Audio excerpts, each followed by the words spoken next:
If you're tired of watching these bullshit influencers online trying to teach you how to build an aesthetic physique who naturally came from a good looking physique and really haven't made that insane of a transformation, then this video is for you. I'm talking about these nerds that made a transformation in a couple of years because their genetics are insane, and also these guys who just came out the womb looking like a Greek god. There is truth to what they teach around eating, around training, around supplementation, but as somebody who actually used to have quote unquote really bad genetics and has made an insane transformation, here's the truth to building an aesthetic physique even if you have bad genetics. You see, I started training about 5 years ago now with the same goal that you probably have as well. Look really fucking sick. And I'm somebody who has zero athletic background. I've never played a single sport in my life. I don't come from an athletic background, so it was very strange of me to kind of step outside of my comfort zone, start hitting the gym, start eating right, and start trying to actually obtain an aesthetic physique. Because nobody in my family went to the gym, nor do I have an athletic background. I didn't know what I was doing, and I had no muscle on me. I mean, I was 115 pounds soaking wet the first time I ever stepped into a gym.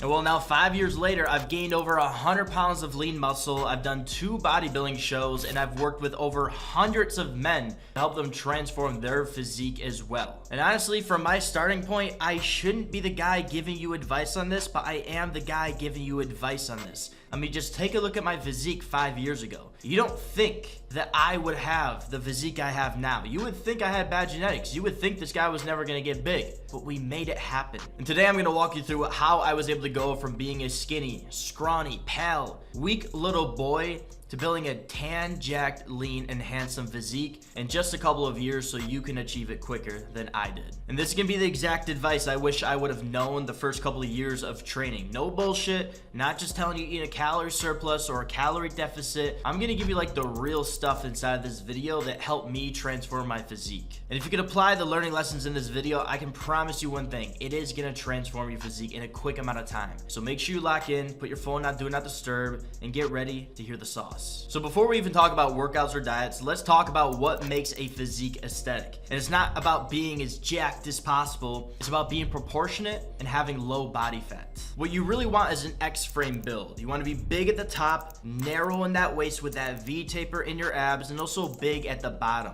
That's what gives your physique that aesthetic and attractive look. There's actually a ratio that is most attractive, and it's the 1.6 to 1 ratio. What that means is your shoulder should be 1.6 times the size of your waist. I know when I was first starting off, I felt like I had a little bit bigger of a waist than most people. I just felt like people had a better taper than me. And so I knew I need to really grow my upper body in order to achieve this attractive ratio. The mistake I see a lot of young men make is they think they actually have to cut down in order to achieve this ratio because maybe their waist is too big. But honestly, bro, I'm gonna be real with you, you just have to get bigger shoulders. Like, you just have to grow. Like, if you're anything under maybe 175 to 180 pounds, you gotta get bigger, bro. Because when I was in that range of 160 to 175, my waist was like the same exact size as my shoulders. But now at 200 pounds, jacked and lean, I have like that perfect ratio going on. So I do want to remind you that it might take time to achieve your aesthetic physique, because maybe you have to go into bulk for 6 months, and then maybe you have to cut down for 4 months in order to actually first up build up that muscle and then reveal that muscle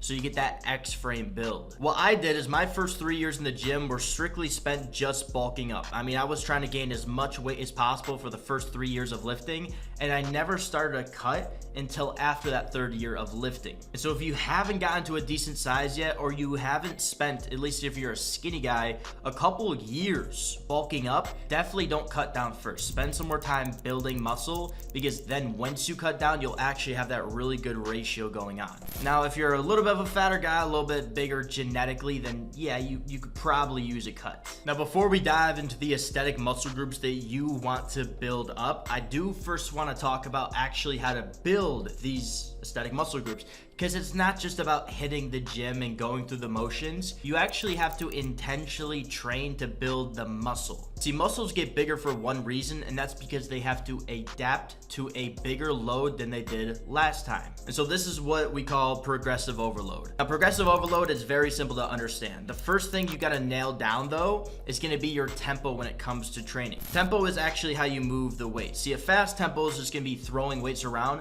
A slow tempo is going to be like 3-second negatives, 1-second pause, and then explode up. Now the reason you want to nail down tempo first is because let's say a guy is doing 80-pound dumbbells on chest press and he's doing it with good tempo, like slow tempo, right? But then he jumps up to the 100-pound dumbbells and then his tempo is a lot faster. Did he really earn the ability to touch those 100 pounds, or did he just break his tempo and now he's a little bit stronger and he can actually touch the 100 pounds? See, the most important lesson I had to learn is that you must master each and every single weight before you move up in weight. So the best tempo to stick to in the gym is going to be 3-second negatives, a second pause, and then explode up. Or if you're training a pull day, explode down, pause for a second, and then 3-second negatives. So once you nail down the tempo, there's 2 variables that you can progressively overload on. Number 1, of course, is going to be weight. You can increase the load. So you can go from 75-pound dumbbells to 80-pound dumbbells. 2, progressively overload the muscle and cause it to adapt and get bigger. The second type of progressive overload is going to be increasing reps. So you can go from using 80-pound dumbbells one week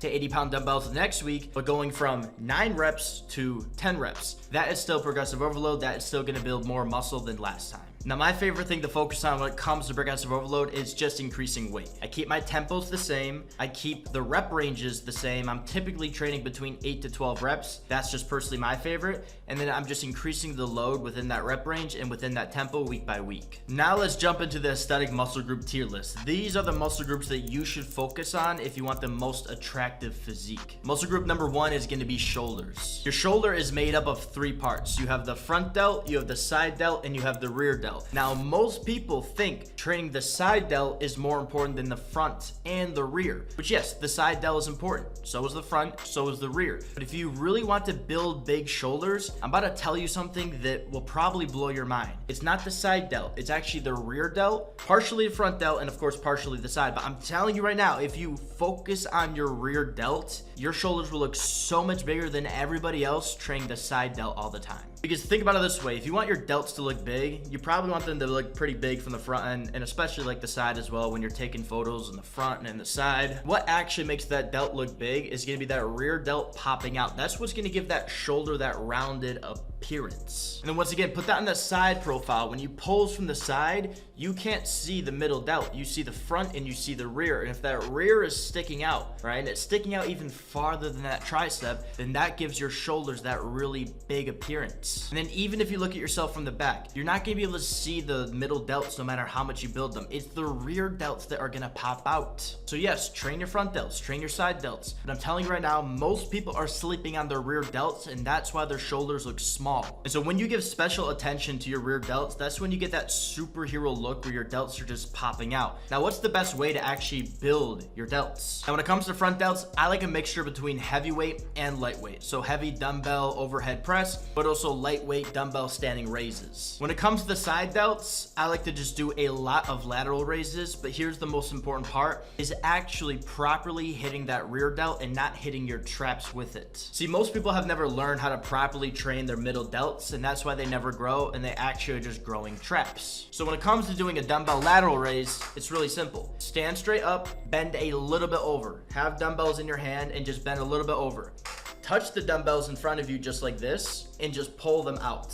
Just like that. Now, most people have never been taught how to do dumbbell lateral raises correctly, so here's gonna be my best demonstration for you. What you're gonna wanna do is take 2 dumbbells, and imagine me standing right here. Stand straight up, bend a little bit forward so the dumbbells are just hanging right in front of you, and all you simply do is you raise them out. Just like this. Raise them out. Don't be doing none of this. That is literally just traps, and you look like you're flying away. Don't be doing any of whatever the hell, just out just like this. And the best practice for this is how I got really good mind-muscle connection in my middle delts so they built better, was I just sat there after doing a couple sets of dumbbell lateral raises, and I just raised my hands for 100 reps and just burnt out that muscle. But I was focused on really trying to feel that middle delt to the best of my ability, because I made the same mistake that most people make, and that was hitting my trap instead of my middle delt. So you need to focus on building mind-muscle connection in that middle delt in order to properly grow it. Now, when it comes to the rear delts, they're gonna grow better with high rep, low weight. So typically I'll train my rear delts between that 15 and 20 rep range. It'll go really slow and controlled. Now, really any exercise works for this. You can do the reverse pec deck, you can do cable ones, you can do reverse rear delt flies. Doesn't really matter. It just comes down to making sure you're training your rear delts 2 to 3 times a week within that 15 to 20 rep range, and slow and controlled, really just focusing on that rear delt muscle. And now we have number 2 on the list, which is your chest, and more specifically your upper chest. Now, your chest is one of the muscle groups that people notice right away. Just like men and women notice other women's breasts and how big they are, it's the same thing for men. If you have bigger breasts as a man, you're just more attractive, just like a woman with double D's is more attractive to everybody.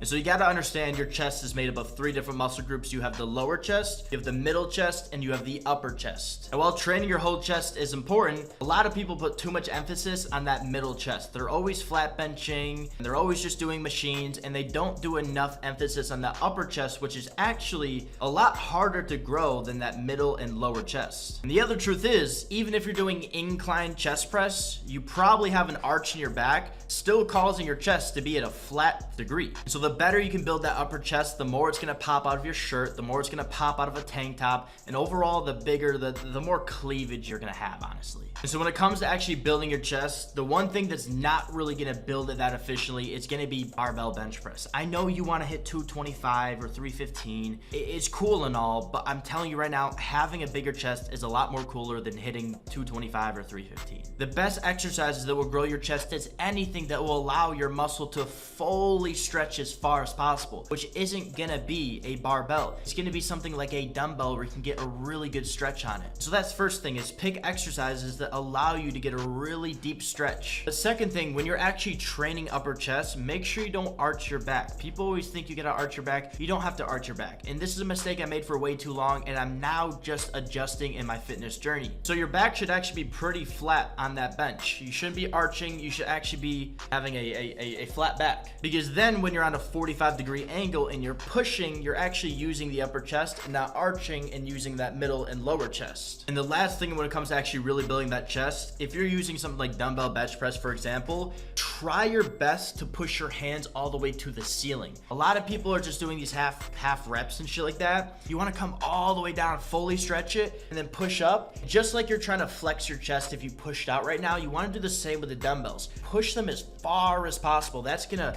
contract your chest muscle as best as possible, and the best likelihood to build more muscle. Now, next up on the list, we have number 3, which is gonna be building your abs. Now, the abs are the most recognized muscle group in the world. Everybody wants a 6-pack or an 8-pack of abs. We don't need to explain what they are. Abs are that symbol of aesthetics, of discipline, of hard work, and of just being a fucking boss, bro. If we're being real, having visible and defined, chiseled out abs is just insanely attractive. It's what we all want. Now, when it comes to building out your abs, yes, 80% of your abs are gonna be made in the kitchen. Matter of fact, we can probably even say 95% of your abs are gonna be made in the kitchen, but there is one tip I have when it comes to building your abs, and that's to focus on training your lower abs, but doing that properly. See, I don't do crunches, I don't do anything when it comes to just like regular ab training. The only thing I do is gonna be leg raises, but most people mess up leg raises. They're not even training their abs. They're actually just training like hip abductors. The reason you wanna train these lower abs specifically is because that's how you build up that V-taper. And when that V-taper is popping out, that's what gives the abs that chiseled appearance. And so when you're doing things like leg raises, you wanna make sure that you're actually trying to pull up like your belly button to your chest. You can't just raise your legs. You have to pull that waist towards you,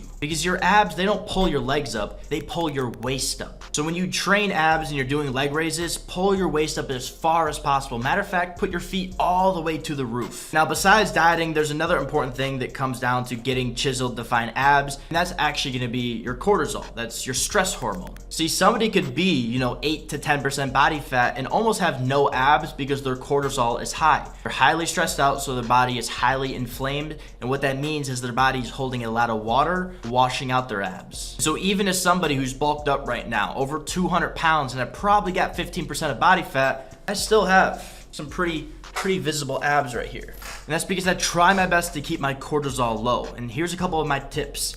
Just sleep. It literally just comes down to sleep. If you can have a good night of sleep each and every single night, your life will improve dramatically. And so when it comes to getting good sleep, just get off your phone, bro. What I do is I put one of those blackout masks over my face because I live here in Miami. There's so much light. And if there's any light in your room, it's going to disrupt your sleep. So make sure it's pitch black as possible. If you have to be like me and get one of those masks, definitely do it. Make sure there's zero noise at all, or if there is noise, you want constant noise. So if you can't get rid of noise, use something like a white noise. If you wake up in the middle of the night to go piss, cut your water out before. You don't want to be waking up, and just try your best to have a consistent sleep schedule. Those couple of things will really help increase your sleep. Something I wear too is a Whoop right here. This is a health tracker, and it lets me know how I sleep each and every single night. And the main health metric I am looking for is going to be my HRV. That's my heart rate variability. And I find whenever that heart rate variability is high, I'm sleeping well, my abs look better, and that really all just comes down to managing your stress properly. If you're overtraining, take a couple days off. If you're not sleeping the best, then make sure you start getting good sleep. Because if your recovery on a Whoop watch like this is 80 to 90% plus, your life's gonna be way better and you're gonna look way better all year round, even if you're building muscle. Now moving on to aesthetic group muscle 4, and that's gonna be your arms. Now, in my personal opinion, arms just signify badass. Like if you have big arms, you're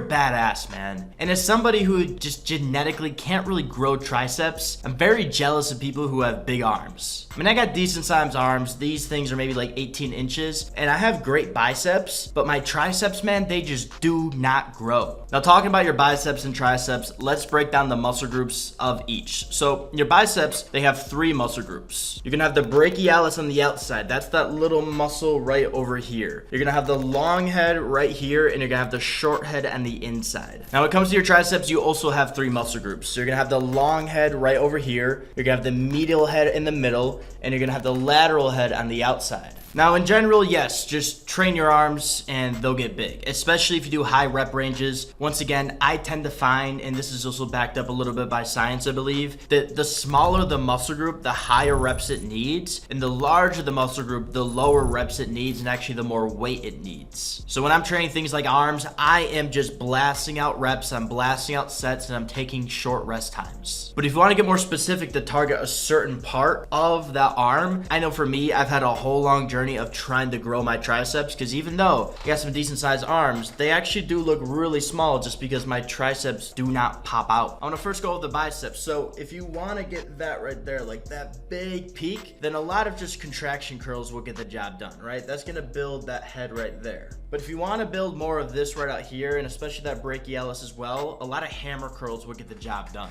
Now, when it comes to growing your triceps, any movements that are like this, like press downs, like skull crushers, that is going to build the long head and the medial head very well. Of course, this one over here as well, but it's especially going to focus on those. Now, from what I've found and what I've also been taught, this may not be 100% true, but from what I've found, if you want to build that outer head right here to really get that horseshoe popping, it's a lot of underhand press downs. So underhand press downs just like this. And I can even find actually some like some single arm skull crushers or even overhead rope extensions can also help me kind of get that horseshoe popping. Now, your back is the most slept on muscle group, yet the most extremely important muscle group to build if you really want to get that V-taper look and really just build up your overall aura of your physique. See, when you grow your back, everything grows. Your shoulders are going to get wider because you just have to get wider if you grow a bigger back. You're also going to get thicker from front to back because your back is going to grow. You're all around just going to look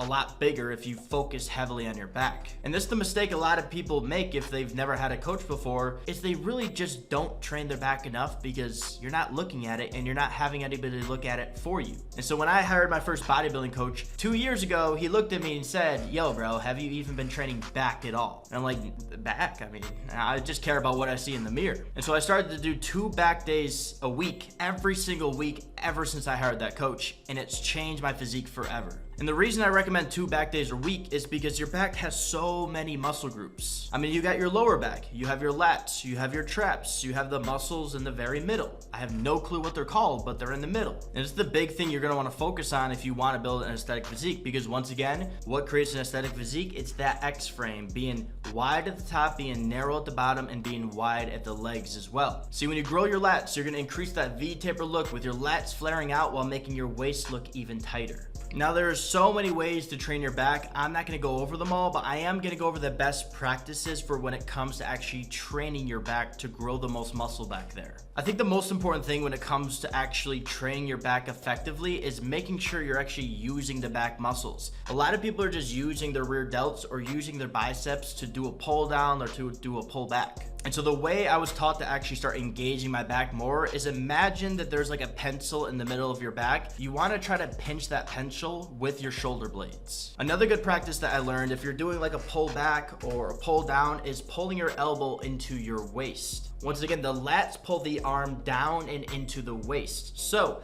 the tighter you can get into that waist, the better you can actually target the lat. For example, a lot of people are doing pull downs, like they're just like pulling it back like this. But if you were to pull your elbows into your waist, you're gonna get a lot better contraction on that lat. So always imagine that you're pulling with your elbows when you're doing back movements and not your hands. And here's something I did, since I'm telling the honest truth about how I built an aesthetic physique, is I used a little bit of Cialis before my back days a couple of years back to start building up mind muscle connection. Now, regular pre-workouts help out a lot. If you don't know what Cialis is, it's boner medication. But all boner medication does is simply just dilate your blood vessels, pretty much relaxing your blood vessels and allowing more blood through your body. And so by taking a little bit of Cialis before your back day, you're actually getting a way better pump back there, and you're gonna have a better chance of actually feeling that muscle that you're trying to target. So little trick that I've held up my sleeve for a while there. And now moving on to the last muscle group of the list, this is gonna be your legs. And we're gonna talk about quads, hamstrings, and calves. Now, just because legs are last on the list does not mean you should skip them.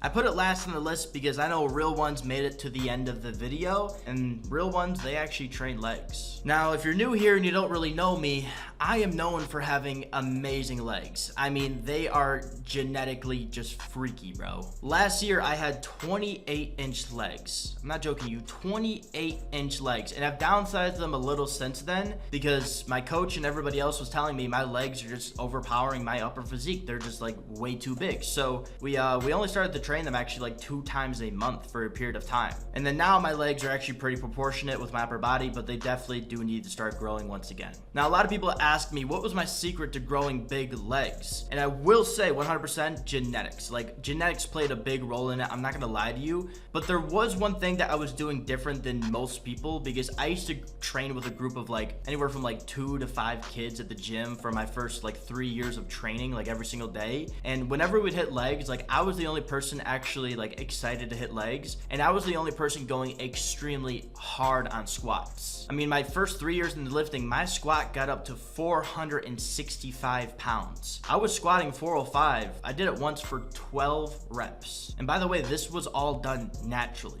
And so once again, I've never been in somebody else's body. Maybe my legs are just stronger than most people, but I've always just told myself, just stand up. You know, like heavy squatting, it will blow up your legs, and all you gotta do is just stand up. Like that's the mindset you gotta have. Just stand up with the weight on your back. You can do it. Trust me, bro. You are a lot stronger than you think you are. If you put your mind into a dark spot, you are a lot stronger than you think you are. And so I found heavy squats to be the best thing to blow up my legs. Now my knees do hurt a little now, and it's not something I do a lot of anymore. But any heavy leg movement that's like a compound, like a leg press, a pendulum squat, doesn't really matter, it's a compound movement, it will blow up your legs. But the biggest thing I need to understand is you need to go heavy, and you need to push yourself past what you believe you can push yourself past. Now, when it comes to training your quads and when it comes to training your hamstrings, both of those muscle groups have fast twitch and slow twitch fibers, meaning you do have to train them heavy, and you do also have to train them light with a little bit slower reps. So make sure you have your heavy compounds, but but also your lighter leg extensions for your quads. And when it comes to your hamstrings, by the way, make sure you train those. I find heavy RDLs is a great starter exercise, and then I move into a shit ton of hamstring curls. And I'm doing the RDLs very heavy and slow and controlled, of course, and I'm doing the hamstring curls a little bit lighter. I'm going a little bit higher on the rep range, and I'm really focusing on time under tension. I mean, some of those sets are like 2 minutes long. And now when it comes to the calves, I do not want to skip over those because having big calves shows you if you're a man or not. Now, some people, they just have really bad calf genetics, and I'm sorry if that's you. You'll never have good calves, I'll be honest. I know people like that, it sucks. But at the end of the day, you should still train your calves like this. Calves are gonna grow best with time under tension and high reps. And so what I use before every single leg day is gonna be a standing calf raise. I wouldn't recommend the calf raises where you sit down because it doesn't fully stretch the muscle. I would do a standing calf raise, and if your gym doesn't have one, then simply just go to a Smith machine. Make sure your toes are elevated so you can get the best stretch on your calves. Now, I like to train my calves between the 12 to 18 rep range. That's the best rep range I've found. But you also got to go extremely heavy. Remember, if you're walking around and you're 200 pounds, that means each calf is built to push around like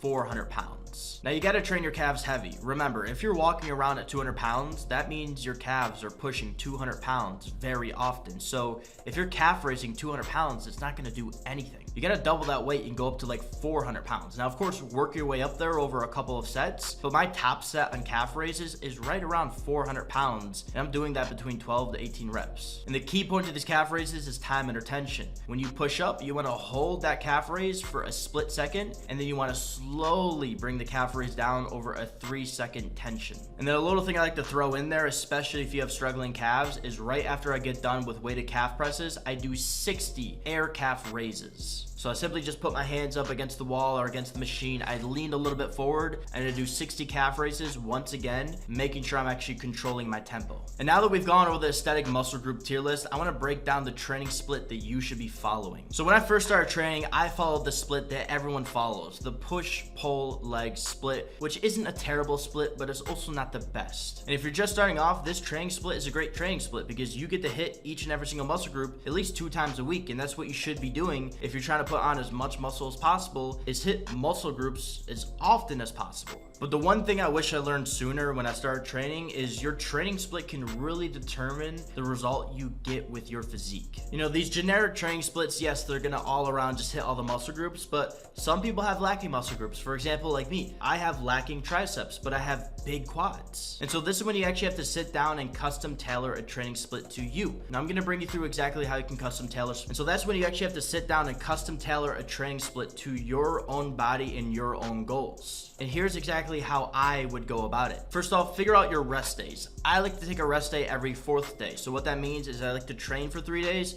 take a rest day, train for 3 days, take a rest day. So I would sit down and I would write out 8 days, with rest days being on day 4 and day 8. Then the second thing I would do is make sure I have 2 back days, because everybody should be training 2 back days a week. So let's say day 3 is back day and day 7 is back day. Now, I also think the legs are a really big muscle group and they should be split up depending on where your legs are at. If you have big legs like me, you can probably just train them once a week. If you have smaller legs, then definitely split up your leg days into 2 leg days. So I may say day 2, quads and calves. Day 6, hamstrings, glutes, and calves. Now we also need a full day for chest day, so let's make that day 1. We also need a full day for arms, so let's make that day 5. And now we have our full entire training split laid out, but we don't have one thing, and that's gonna be shoulders. Now because shoulders have 3 different muscle groups, and because on chest day you're training more of that front delt, on back day you're training more of that rear delt, and on arm day you're definitely gonna have some more time for that middle delt, why don't we just split the shoulder days up? Once again, if we're training back twice a week and the rear delt is probably the best muscle group in the delt to focus on, then why don't we have 2 rear delt days on both of our back days? And because the middle delt is also important, let's put that on our arm days. And then since we're already hitting the front delt on chest day, let's make sure we hit front delts on chest day. Now boom, I just laid out an entire 8-day training split tailored to when I like to take rest days, when my body typically needs it, and also tailored to the muscle groups that I want to build the most. So I'd highly recommend sitting down to make your own workout program. It's very simple. I just broke down to you how I would personally do it for you if I was your coach. Take that same understanding and make your own. Now, I want to really quick talk about mindset. And finally, the mindset that you bring to the gym is probably the most important thing. More important than the training and more important than the nutrition. Every morning you wake up and every time you set foot in the gym, you need to bring a plan that you can execute with real intensity. And what I mean by that is actually focusing on what you're doing each and every single moment of the day and not just going through the motions. See, let's be honest. If you've been going to the same gym for the past couple of years, you can probably admit to yourself that most people there, they don't look any different than they did a couple months ago, and maybe even a couple of years ago. And that's fine. Some people may say, hey, they're just there to stay healthy and to work out and to raise the vibration. That's great and all, but me and you, we're here to make real progress. I think it's absolutely embarrassing to go 6 months in life without making any progress, looking the same, feeling the same, making the same amount of money, living the same life that you were 6 months ago. I think you should be making leaps and bounds inside of your life and becoming unrecognizable each and every single 6 months of your life. And I'll tell you right now, your mindset affects your progress more than you even think it does. If you're just going through the motions and not truly giving your all to each and every single thing you do throughout the day, you're not gonna yield the best results. Because I'll give you this analogy right here. If an airplane is off by 1 degree, it will end up hundreds of miles away from where it was trying to land. And so if you're off by 1 degree daily, if you're not truly invested into what you're doing and truly giving it your all, are you gonna end up where you want to end up? Probably not, because you're kind of just drifting through the day and just trying to check off boxes, but not actually giving that box your all. And so what that all really comes down to is, what is your why? Why are you doing this? The deeper your why, the deeper your drive to truly push yourself and truly do your best with everything you take action on is going to be. So ask yourself why every single day. Get deeper and clear on why you're doing the things you do in life. And always remind yourself of your why on a daily basis, and especially each and every single morning. Because in the morning and at night, that is when your subconscious mind is most susceptible to being transformed. And so the simple practice that I use each and every single day, and I've been doing this for almost the past 5 years, is morning journaling. Morning journaling has absolutely changed my life. And the way it works is every single morning when I wake up, I grab my coffee and I sit down with my journal right here. This is my 5th journal ever. I have journals dating all the way back to 2021. And every single morning I wake up and I sit down my journal and I write my intention for the day. Good morning, world. Today is going to be a beautiful, amazing day. Then I give gratitude. Thank you, God, for today. I'm grateful to be alive. And then I simply remind myself of my goals. So I have big goals written down that I repeat to myself each and every single morning. Because all of us, we need reminders more than we need new information or new motivation. If you simply just reminded yourself of your goals each and every single day, you would achieve your goals more than anybody watching all that motivational gaga, whatever the fuck, because the consistency of your pursuit is what will yield the best results. And then I take a look at my big goals and I create an action plan for each and every single day. My action plan is the specific things I'm gonna get done by the end of the day to call today a successful day. And this allows me to go throughout my day with a clear action plan on what to exactly do with myself. And yeah, that's really just the real secret right there. Getting clear and getting directional each and every single day on where you're heading and why you're heading there. Now we move on to nutrition and exactly what you need to eat in order to grow or in order to cut. When it comes to nutrition, it's honestly so much more simple than people make it out to be. The first thing you need to understand is calories determine your body weight, macros determine your body composition. Now, to give you some context on what I mean by this is calories are just the sums of the 3 macros. That's fats, carbohydrates, and proteins. Every single gram of fat, no matter where it comes from, is 9 calories. Every single gram of protein, no matter where it comes from, is 4 calories. Every single gram of carbohydrate, no matter where it comes from, is 4 calories as well. And so, for example, one individual could be eating 3,000 calories of just random macros, and yeah, he may lose weight. So to give you an example, let's take 2 people. One person is eating 3,000 calories. The other person is eating 200 grams of protein, 300 grams of carbs, and 75 grams of fats. Now, because person number 1 is just trying to aim for calories, his macros are different each and every single day. Some days he's eating more protein, some days he's eating less carbohydrates. Now, the other individual over here focusing on his macronutrients has consistent days eating the same exact macros each and every single day. Now, which individual do you think is going to achieve a better result? The person just eating different macros every single day to reach a calorie goal, or the person eating specific macros? If you aren't dumb, it's going to be the person eating specific macronutrients. nutrients. So the way to figure out what to eat is just first off find out how many calories you should be eating. You can go to a BMR calculator online. That's a basal metabolic rate calculator. Type in your information, and if you're trying to bulk, it's going to tell you how many calories to eat, and if you're trying to cut, it's going to tell you how many calories to eat. Let's say, for example, your basal metabolic rate is 3,000, and if you want to cut down, you're going to eat 2,500 to be in a 500 calorie deficit. Now that you understand you got to eat 2,500 calories, you got to break those calories down into macros. And the best split I find for anybody out there trying to cut down is going to be the 40-40-20 split.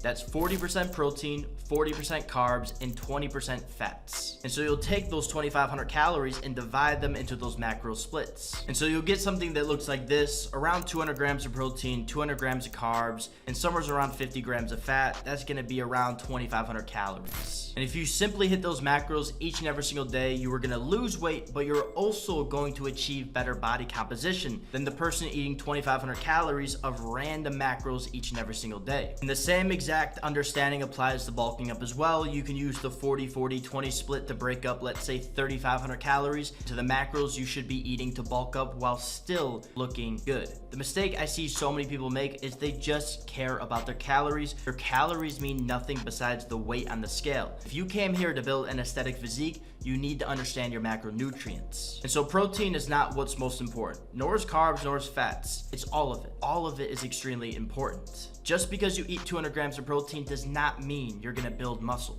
Just because you eat in a calorie deficit does not mean you're gonna look good. Yeah, you're gonna lose weight, but it does not mean you're gonna look good. So make sure you figure out the macros that you gotta eat in order to either bulk up or cut down, and stick to them to the best of your ability each and every single day. And talking a little bit about cutting and bulking, when it comes to cutting down, you should be eating as clean as possible within those macros, while also allowing yourself maybe 1 or 2 cheat meals a week depending on how well your cut is going. When it comes to bulking up, it's not dirty bulking or clean bulking. There's no one or the other. It should be clean bulking up until the point where you need to get dirty in order to fit those calories down. And so for my guys out there trying to get big, eat your clean calories until you can't eat them anymore, then get a little bit dirty with the cereal and stuff like that. And with my cutting guys, just because you can make protein pancakes that fit inside your macros does not mean you should always eat protein pancakes. You should probably eat something a little bit more wholer of a food with some vegetables. Here and there, you can allow yourself some protein pancakes within your macros. All right, and now let's talk about supplements, what you should be taking and what is just a waste of money. Now I want to talk about actually enhanced supplements before we talk about natural supplements, because like I said, I'm going to be open and honest with you. So the first enhanced supplement I ever took was MK677. I used it to bulk up so I could eat more food. It's going to increase growth hormone and also increase your hunger.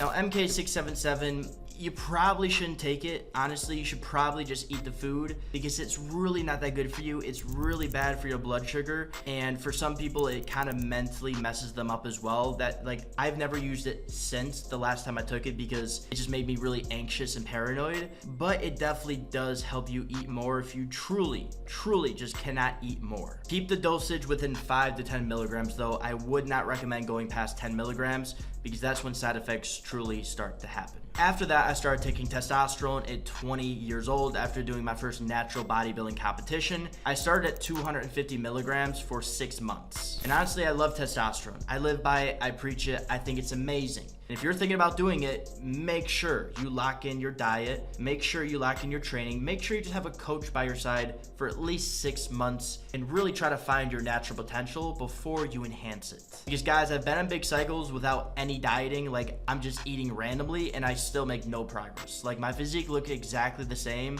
while still using a lot of PEDs. So testosterone is always a great base. Now when it comes to bulking up, your best go-to PED is going to be equipoise. It's gonna be really good for building lean muscle and also increasing hunger. But make sure you get your blood work done and make sure you draw your blood every 3 months while you're on equipoise. Equipoise is gonna thicken your blood. You need to donate blood to create new blood. And if you're cutting down, the best injectables there is gonna be things like Masteron. Masteron is absolutely great for really giving you a grainy, edgy, hard, deep cut look. Like, it just really cuts you up and makes you look sick. Primobalin is going to be good across the board, no matter if you're bulking up or cutting down. It's pretty good on the lipid profiles. It's probably the safest steroid outside of testosterone.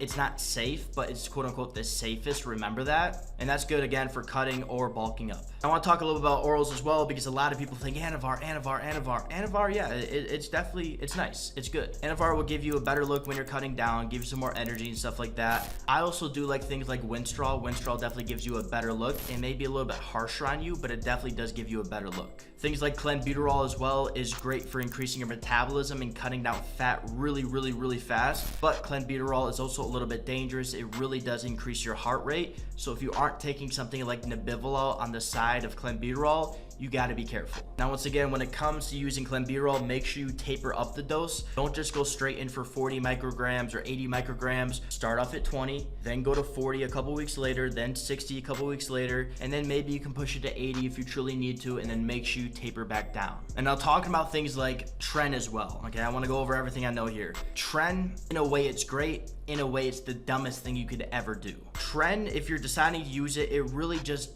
does come down to what is the reward to risk ratio. If you're just taking Tren just to look good for yourself, you're dumb. It makes no sense, because Tren is extremely toxic, so you best be getting paid to take Tren. What that means is it only makes sense if you're going to compete for a bodybuilding show and it's going to possibly help you win, or if it makes sense to use it to blow up on social media like I did. My last bodybuilding prep that helped me gain millions of views online, I was taking Tren, I'll be honest, and it made me look absolutely insane, but it was extremely detrimental to my health. I lost a lot of my hair, I got extreme face acne, my blood work got messed up for months, I ruined the relationship, and I went psychotic for months after, I'll be honest. And so great things always must come to an end. Remember that. So if you're deciding to take Tren, take it for a short amount of time, don't use a lot of it, make sure it makes sense, and just understand the repercussions of Tren are very real. So those are a little bit about the injectable and oral steroids. I want to talk about peptides as well. Retatrutide, I've taken it, I like it, I think it's great.